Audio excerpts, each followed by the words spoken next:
Hello friends, welcome to my channel commerce ज्ञान।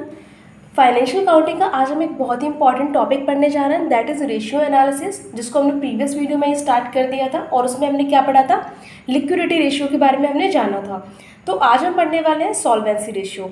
Solvency ratio में क्या बताएगा, क्या इंडिकेट करता है हमें सॉल्वेंसी रेशियो, किसी भी कंपनी की एबिलिटी या फिर एफिशिएंसी क्या पे करने की, लॉन्ग टर्म लाइबिलिटीज़ को पे आउट करने की या फिर उनसे मीट करने की क्या लाइबिलिटी है, या फिर जो हमने लॉन्ग टर्म जो लाइबिलिटी लॉन्ग टर्म जो लोन्स है वो हमने ले रखे हैं, तो उन पर जो हमें इंटरेस्ट पे करना है उसके लिए हमारे पास क्या एबिलिटी है, क्लियर, क्या एफिशिएंसी है कंपनी की किसी भी जो लोन्स हैं उनको पे आउट करने के लिए। क्लियर हुआ, हमें सॉल्वेंसी रेशियो ये बताते हैं। चलिए, और हमें क्या बताएंगे सॉल्वेंसी रेशियो, कि जो हमारा कैपिटल स्ट्रक्चर है ना उसमें कितना फंड प्रोवाइडेड है ओनर्स के द्वारा और कितना फंड प्रोवाइडेड है आउटसाइडर्स, यानी कि जो हमने लोन ले रखे हैं उनके द्वारा।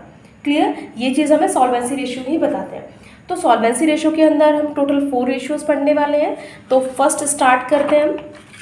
जो फर्स्ट हम रेशियो इसके अंदर पढ़ेंगे that is date equity ratio. तो डेट इक्विटी रेशियो क्या होता है और ये हमें क्या बताता है, देखिए ये हमें रिलेशनशिप बताता है किसके बीच में, लॉन्ग टर्म डेट्स के बीच में एंड शेयर होल्डर्स के बीच में। क्लियर, मतलब कि जो हमारा कैपिटल स्ट्रक्चर है उसमें कितना फंड लॉन्ग टर्म डेट्स का है और कितना शेयर होल्डर्स का है, ये हमें डेट इक्विटी रेशियो बताएगा, जैसे हमें नाम से ही पता चल रहा है, डेट एंड इक्विटी। क्लियर, चलिए, और क्या बताता है, to ascertain the soundness of long term financial policies of the firm, किसी भी फर्म की जो फाइनेंशियल जो उसने पॉलिसीज ले रखी हैं उसके बारे में हमें बताता है।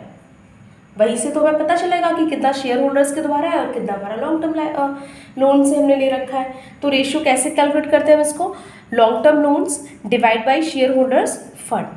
क्लियर, अब लॉन्ग टर्म लोन्स क्या होते हैं, हमारे लॉन्ग टर्म लोन्स के अंदर क्या आते हैं, जो हमारी आउटसाइडर वाली लाइबिलिटीज़ होती हैं सारी, कैसे, debenture, mortgage loan, loan from banks, loan from financial institutions plus public deposits. ठीक है, जो हमारे आउटसाइडर से लोन ले रखे हैं हमारे वो इसके अंदर आएंगे लॉन्ग टर्म लोन्स के अंदर।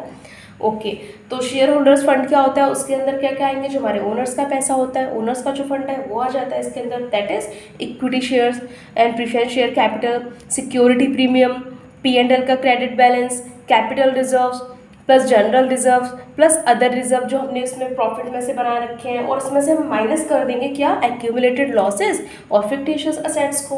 क्लियर, तो हमारा क्या निकल के आ जाएगा, शेयर होल्डर्स का फंड मतलब ओनर्स का पैसा। तो हम कैसे निकालेंगे, debt equity ratio is equal to कैसे निकलेगा, long term loans divide by share holders fund. Okay, अब यहाँ पे हमें ये जानना बहुत ज़रूरी है कि ये कितना सेफ है, मतलब कितने अमाउंट तक ये सेफ रहेगा रेशियो। तो इसके लिए जो मतलब आइडल जो रेशियो है वो है 2:1।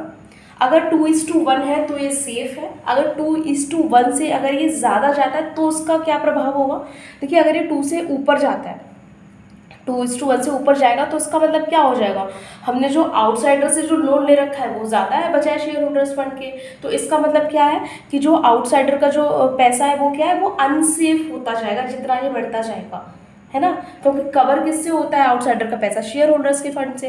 क्लियर, तो ये जितना ज़्यादा बढ़ेगा उतना ज़्यादा उनके लिए जो आउटसाइडर लोन से जो इन्वेस्टर्स हैं वो क्या होंगे, वो इनसिक्योर होते चले जाएंगे। क्लियर,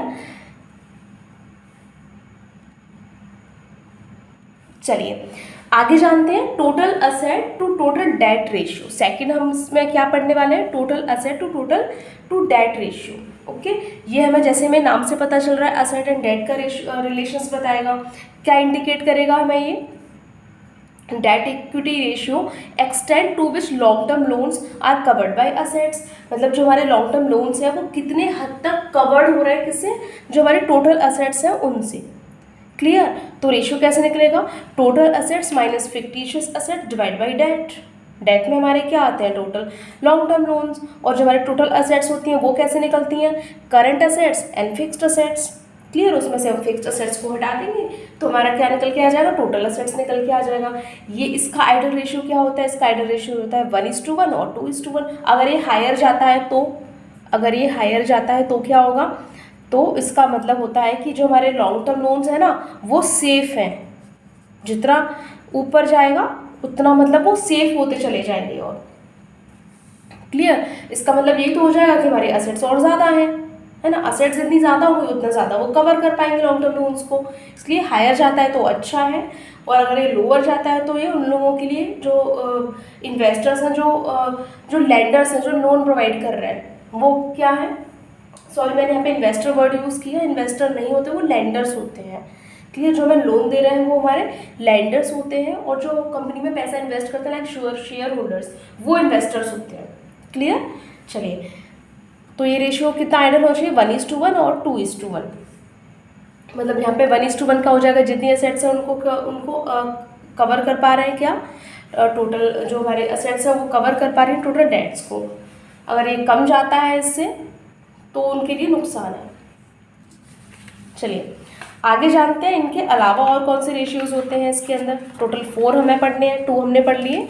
थर्ड वाला रेशियो क्या है हमारा, प्रॉपराइटरी रेशियो। प्रॉपराइटरी रेशियो में क्या बताता है, जैसे कि नाम से इंडिकेट हो रहा है कि ये ओनरशिप की बात करेगा। मतलब जो हमारा टोटल फंड है ना, टोटल जो कैपिटल स्ट्रक्चर है उसमें उसका शेयर होल्डर्स का, मतलब जो हमारे ओनर्स हैं उनका कितना हिस्सा है उसमें। Indicate the proportion of total assets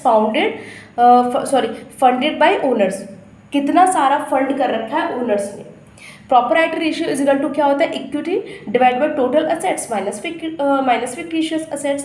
जो हमारे टोटल असेट्स हैं उसमें कितना फंड कर रखा है शेयर होल्डर्स ने। क्लियर। ऐसे हमें मतलब से जानना है, जब भी हम ऐसे मतलब से जानेंगे इनको तो कभी भी इनके ये जो फॉर्मूलेज हैं इनको हम कभी भूलेंगे नहीं। क्लियर।